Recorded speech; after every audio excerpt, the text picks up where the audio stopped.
Okay, this is called Are You Listening? Okay.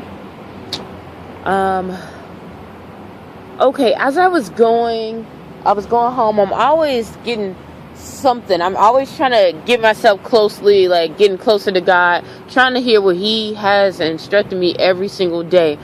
I can't say I don't know why I'm doing that. I understand now that is part of what God has designed me to do. And if you listen to or looked at this, I'm sorry, everything's moving because the wind is blowing. But if you've been looking long enough, you will know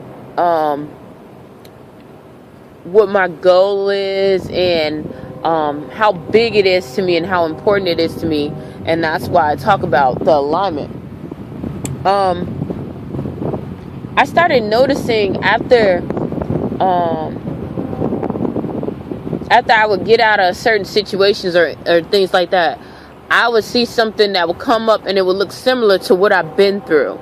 And I would think that it is just me or someone else playing mind games or something, or seeing this the enemy. But I'm noticing some of that stuff is inside of me. Like the biggest demon that I'm understanding that I'm fighting with is within me.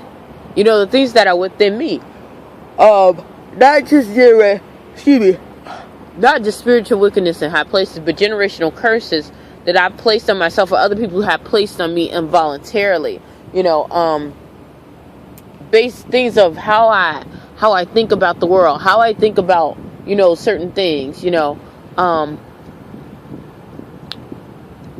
Yeah, so it got me to thinking, like, are you paying attention? Some of these things that happen in the pattern, it's not for you to it's not for me to say, oh, it's bad, but it's for me to learn from my mistakes and get better, you know.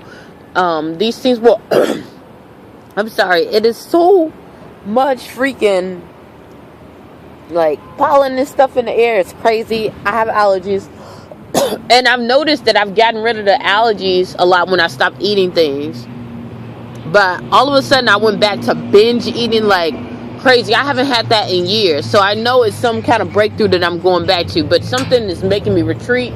I'm going back to certain things that are familiar to me. Some of the old people who were familiar to me, or people who helped me, they were positive, but I let them go because they weren't healthy for themselves. Not only for me, but they weren't healthy for themselves. So if you're not healthy for yourself, physically, spiritually, emotionally, you cannot help anyone else. You know, you can't fill anyone else's cup if your cup is not full. That's retarded. You're gonna be empty, and you're gonna be worthless. You know, it's like a bucket with a hole in it. You know, trying to fill up somebody else's bucket. You can't do that. It's impossible. You know, which brings me to my next point. About law and order and how you have to abide by it. You know, we always talk about the enemy or whatever, but we don't talk about the things that we have to do in order. You know, God gives us free will, and He gives us rights and territory and ownership of this land, this physical plane that we call Earth. You know, He gives us that territorial charge, and He's not going to break His law just because we're not using our authority to rule to rule this domain here. You know, He's not going to break that at all. He put His precepts and His laws and His rules in order, you know, in place for a reason, you know, to keep law and to keep order, to keep structure. And if you break that structure, it's going to happen that way. So, yeah, so I had to title this, are you watching, or pay attention, you know, because there was a lot of things that I did not understand, that I was contributing to these factors. It's one thing, you know, that was the first thing that God showed me. God showed me, things that were happening through my eyes. He opened my eyes, and when He opened my eyes, He changed my heart, you know. He renewed. He changed my heart. He opened my heart, but after that, He renewed my mind. So it's like seeing it, change of heart. I turned away from what I was doing, which was repenting, you know, not being around people who are not trying to motivate themselves and go further in their lives, because you can always go further. Not staying around, being comfortable around toxic people just because you grew up with them. Not being accustomed, not being okay, being comfortable with doing things out of tradition instead of abiding by his law. It gave me a change of heart, and when it changed my heart, it renewed my mind. And when my mind got renewed, I got rejuvenated from the inside out. And I mean, it looked different. I don't think being rich is showing on the outside just only. That is the end result of a lot of things, a lot of work. So yeah. So that's why I call it, are you watching, or pay attention. I had this ex, he always told me to pay attention. I was like, what the heck? But he was very clever. The reason why I really, really wanted to be around him, and he had a foul tongue. It was so crazy. And I was just like, God is not a person who, I just knew God was not in him, and he didn't try to deny it after a while, but he knew that I was trying to go on my walk in my spiritual journey to get closer and get closer to that oneness with God,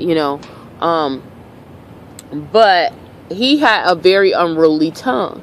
And I remember it said power in life and death is in the power of the tongue. And he would curse down the things that I would say that I would do. And it got to the point where I just okay, I'm casting my pearls upon swine. I got to close my mouth and just be quiet, and that's nothing about brightening your tongue and all that. But I'm going to talk about that in another video.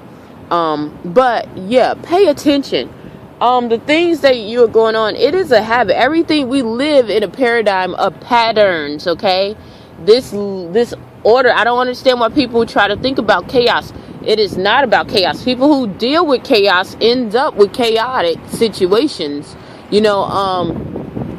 whether they believe it or not. The pattern of chaos, they can do that,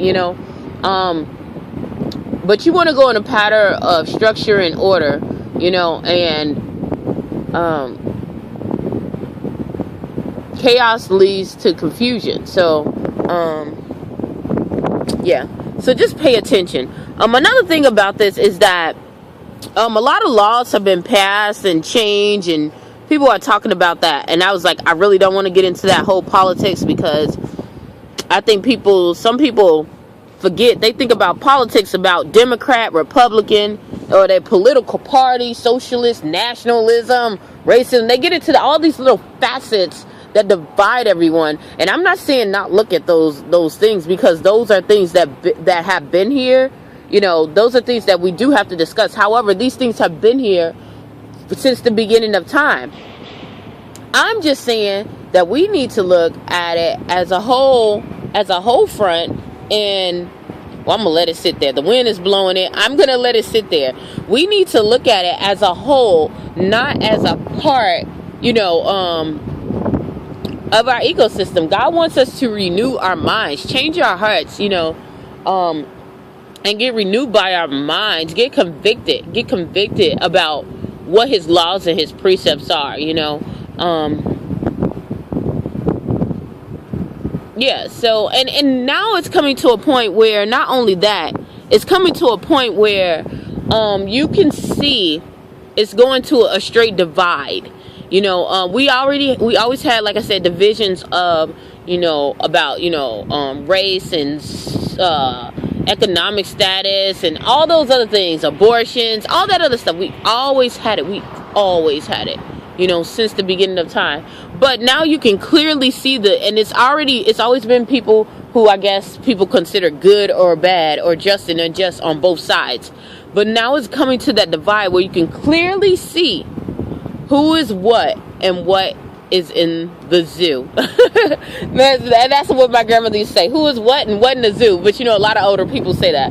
So you have to keep your eyes open